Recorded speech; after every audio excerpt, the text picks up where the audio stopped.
Burnout, a combination of the pandemic, the shift to more remote and hybrid working, along with a greater awareness of the issue, and it's something which is being talked about more and more. Hi there, Sean Butcher, People Development Consultant and founder of Reflect Consultancy here, and today I'm going to give you my 6 tips for reducing your risk of burning out. Stats show that 55% of workers in the UK believe hybrid working has led to working more and harder than before the pandemic. So many studies have been conducted about burnout in recent times, so stats vary depending on what you read. But some show that as many as 80% have suffered from burnout at some point in their careers. Even New Zealand Prime Minister Jacinda Ardern recently decided to step down, citing burnout as the main reason. I've been through burnout myself and it's horrible.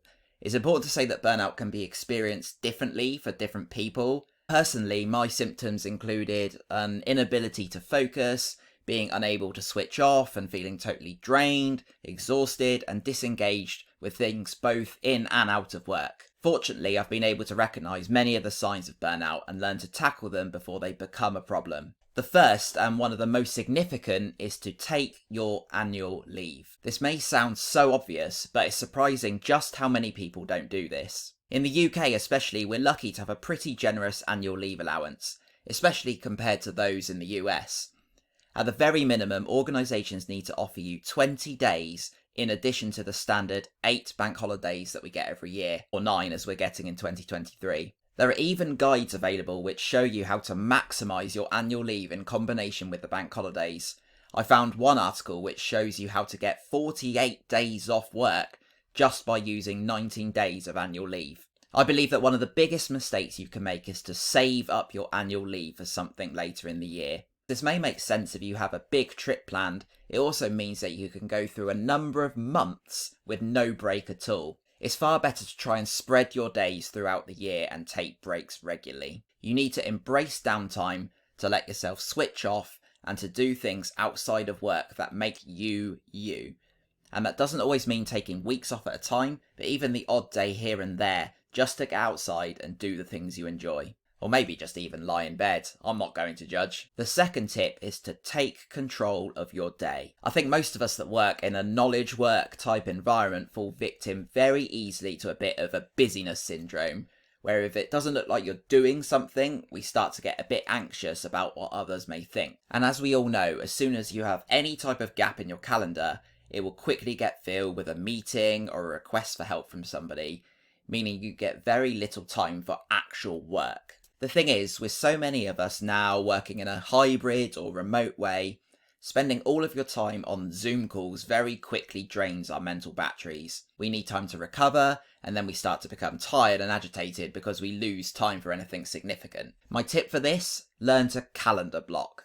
Treat your big, impactful projects on an equal, if not more important footing as your meetings and other requests. Convert your to-do list into times you'll be working on those things, and stick as rigidly as you can to them. Which leads us nicely into the next point, which is to learn to say no. In your career, you'll need to learn to get comfortable saying no frequently. Especially for us Brits that love to be polite and please everyone, this can be incredibly challenging. But the thing is, people like to try their luck, and also when they know that you're willing to help, they will keep coming back to you for more. So learn to be that person that isn't easily pushed over. Just a disclaimer, if your boss calls you in for what is clearly a very important meeting, then it's probably best you do that. I don't want you getting fired. The key thing here is to find a way to prioritise effectively. My tried and tested method is to use the Eisenhower matrix.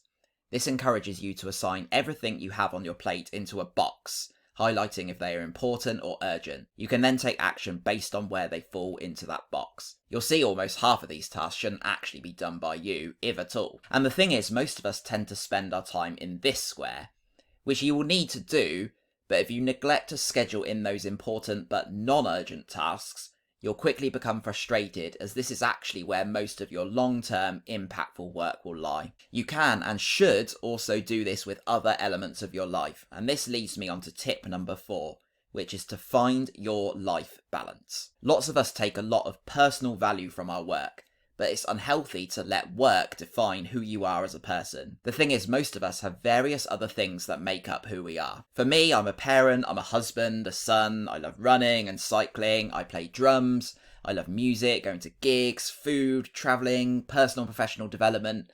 So I make sure that I dedicate time to each of these things and don't define myself purely by my work. This allows me to stay balanced in all areas of my life and ultimately feel more fulfilled and satisfied. Tip number 5 is to become more self-aware. Now this isn't easy and some cringe at the idea of focusing on themselves. But once you know who you are as a person, your personality, your preferences, your personal values, how you interact with others, everything starts to click into place. There's some amazing psychometric assessments you can do to start learning about yourself, including a number of free tools.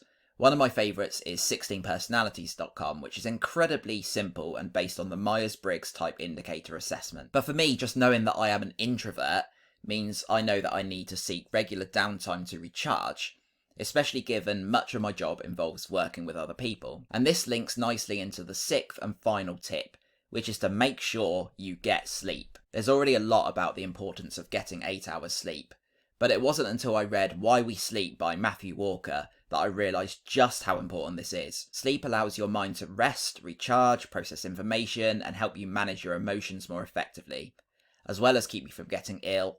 All important things to prevent the risks of burnout. To be honest, it wasn't until I became a dad that I really felt the mental impact of poor sleep that built up for weeks and months on end. But it's not only about getting the sleep, it's also really important to figure out when you should get that sleep, tying back into that point about self-awareness. All of us have a sleep pattern, otherwise known as a chronotype.